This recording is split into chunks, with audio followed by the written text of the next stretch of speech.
الحمدللہ نحمدہ ونستعینہ ونصلی علی رسول الکریم اما بعد بسم اللہ الرحمن الرحیم۔ زمانہ قبل اسلام آپ کا نام عبدالکعبہ تھا۔ بعض نے عبدالحارث و عبد عمر بھی لکھا ہے۔ نبی کریم صلی اللہ علیہ وسلم نے آپ کا نام عبدالرحمن رکھا۔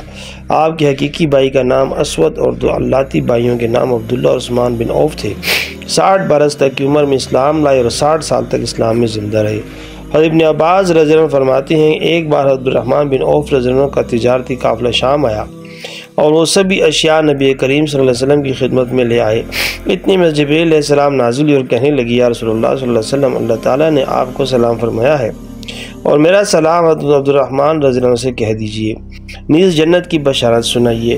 آپ کے فضائل میں سے یہ بہت بڑی فضیلت ہے کہ غزوہ تبوک میں نبی کریم صلی اللہ علیہ وسلم نے آپ کی ابتدا میں نماز ادا فرمائی اور فرمایا کسی نبی کی اس وقت تک روح قبض نہیں کی جاتی جب تک وہ اپنے کسی امتی کی ابتدا میں نماز ادا نہ کرے۔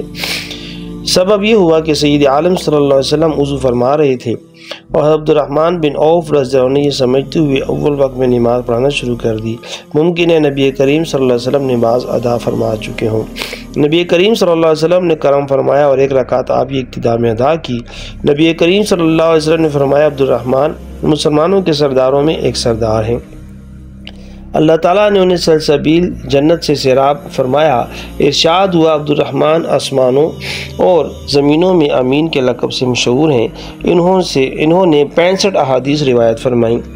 حضرت عبدالرحمن بن عوف رضی اللہ عنہ فرماتے ہیں ایک مرتبہ بے ہوشی کا عالم مجھ پر طاری ہوا۔ میرے پاس 2 سخت ترین فرشتے آئے اور وہ کہنے لگے ہمارے ساتھ چلیں، ہم نے اللہ عزیز امین کے حضور تیرا مقدمہ دائر کرنا ہے۔